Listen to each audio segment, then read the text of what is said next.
দেবগোস্বামী বর্ণনা করিতে করিতে কিঞ্চিত রাধা নামের ইঙ্গিত পেয়েছিলেন, যে কারণে রাসলীলাকে সর্বশ্রেষ্ঠ লীলা বলে ঘোষণা করা হলো। রাস যত শুনবেন তত আপনাদের লাভ হবে। নিতাই গৌর হরি বল। কি লাভ হবে?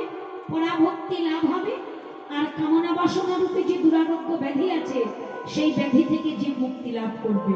নিতাই গৌর হরি। মুরলিক গান পঞ্চম তান। এর আগে যেটা বেজেছে বাবা, সেটা হলো অভিসারের বাঁশি।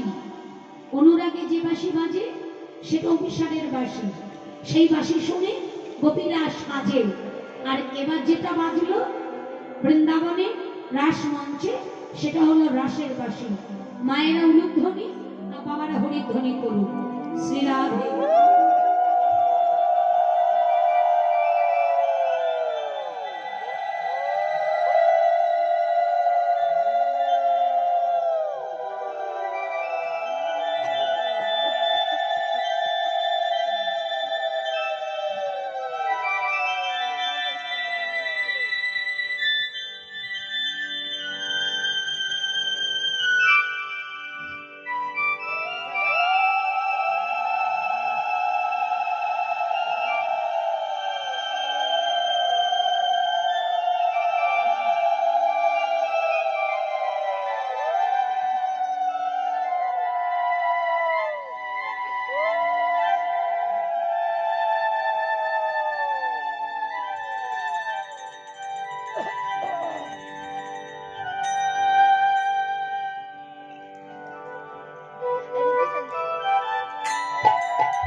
পঞ্চম তানে ব্রজগোপীদের উদ্দেশ্য করে বাঁশি বাজিয়ে দিলেন।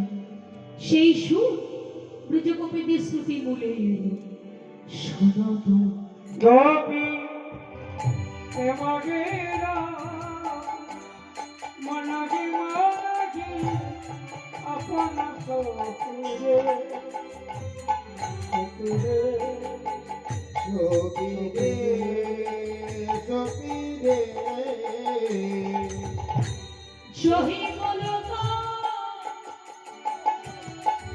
তারে কলহাতা যোগী বলত যোগী চলত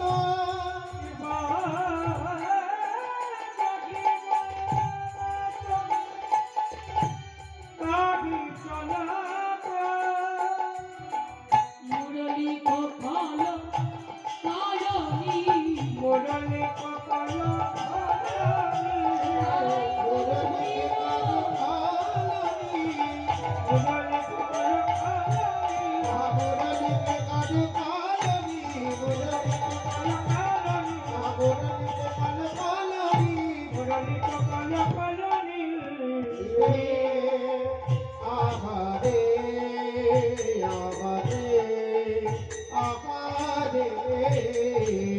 বাঁশি শুনে প্রাণ সপে দিল গো। বাঁশি শুনে প্রাণ সপে দিল গো। বাঁশি শুনে প্রাণ সপে দিল গো। আপন বলিতে তারা কিছু রাখিল না গো হাসি শুনি প্রাণ সপে দিল আপন বলতে তারা শ্রীরাধে বাতি শুনে প্রাণ সুখে দিল আপন বলিতে তারা আপন বলতে তারা রাখিল না গো হা গোবিন্দ তোমার বলে আমি ভুলে বলতে তারা রাখিল না গো গোবিন্দ তোমার গোলাম বলে বলতে তারা রাখিল না গো চোখে দিল আপন বলতে তারা যেন কিছু রাখল না দেহ মনোপ্রাণ জীবনে যৌবন সবই আমার গোবিন্দের রাতুল চরণে সঁপে দিল।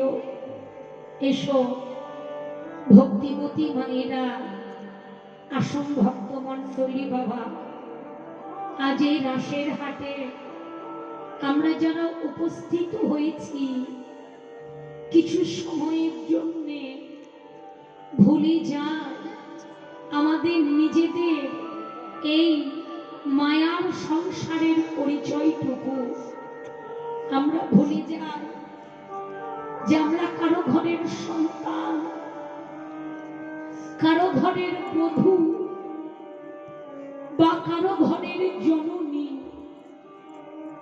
এই মুহূর্তে একটি পরিচয় আমাদের, আমরা হলাম গোবিন্দ চরণের দাস অনুদাস। প্রাণ গোবিন্দ মুরলীতে আমাদের ডাক দিয়েছে, তার কাছে আমাদের সকলকে যেতে হবে।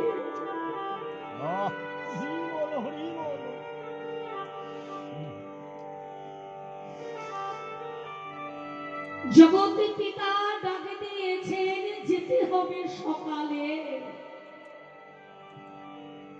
সকালে গেলে যা যা পাবে তাই কি পাবে মন তুমি বিকেলে। এসো মায়েরা, বৃন্দাবনের ব্রজগোপিনীরা যেভাবে গোবিন্দের কাছে যাওয়ার লাগে নয়ন জলে কাঁদছে, এই সময়টায় দাঁড়িয়ে আমরাও দুফোঁটা নয়নের জল ভগবানের চরণে দিয়ে একবার কৃষ্ণ বলে কেঁদে দেখি যে আমার এই আত্মা আমি পরমাত্মার সাথে মিলন করিয়ে দিতে পারি কিনা। নিতাই গৌর হরি বল। বেঁচে থাকাটা পৃথিবীতে সব থেকে বড় আশ্চর্যের। তো আজ এই সময়,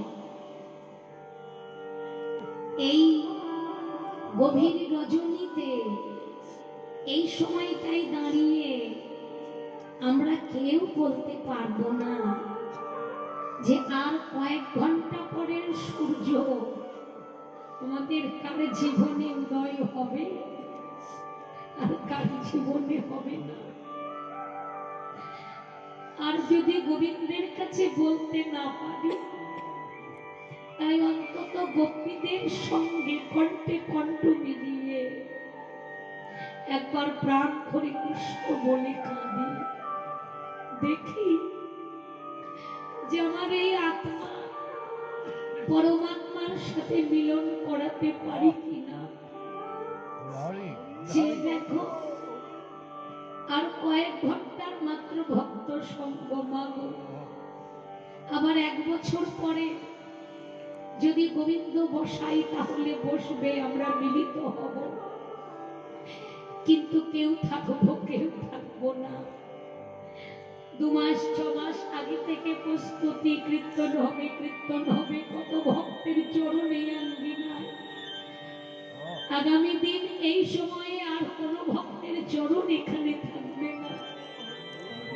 তাই প্রাণ ভরে মাগো কৃষ্ণ বলে কাঁদো। কোন গোপী কোলের শিশুকে কোলে লয়ে স্তন দিয়েছে বদনে। গোবিন্দ বাঁশি বাজাইয়ে দিলে। যে সন্তানকে এত আদর করে গোপী দুগ্ধ দিল, সেই সন্তানকে কোল থেকে দূর করে ছুঁড়ে ফেলে দিয়ে চলে যায়।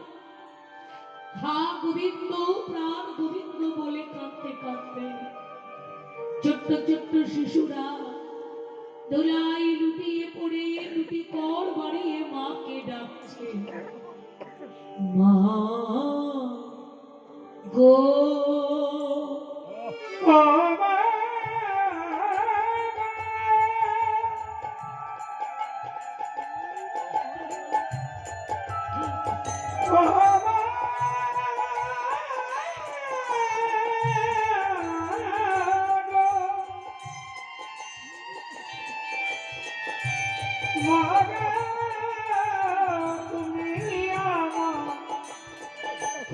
রেখে বলো গভীর বদনে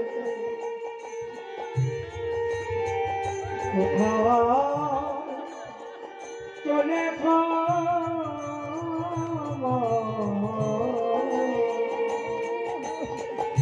মগো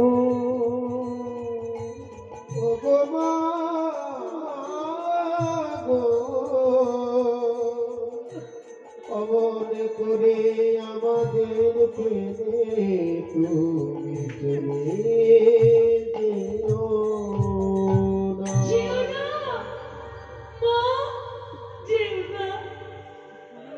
আমাদের কার কাছে ফেলে রেখে চলে যাচ্ছ?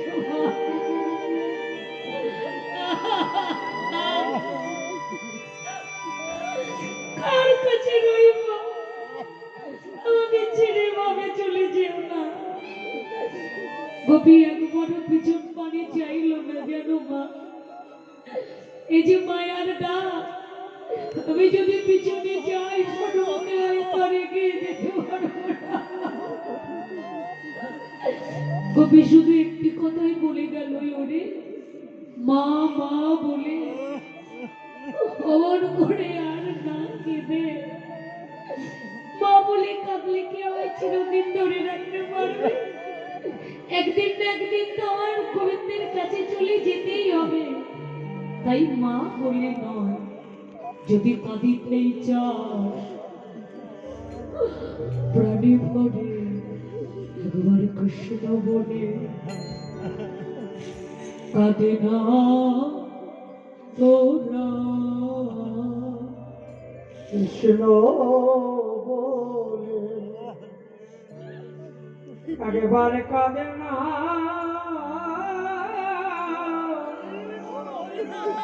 কাঁদে না কাঁদে না কেঁদে একবার কৃষ্ণ বলে, কৃষ্ণ বলে কাঁদে না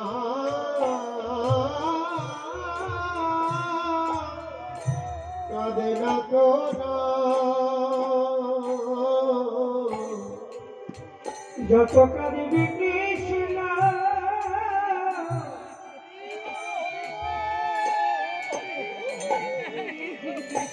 যত কাঁদিবি কৃষ্ণ কাঁদে কাঁদে নিকাশ হবে।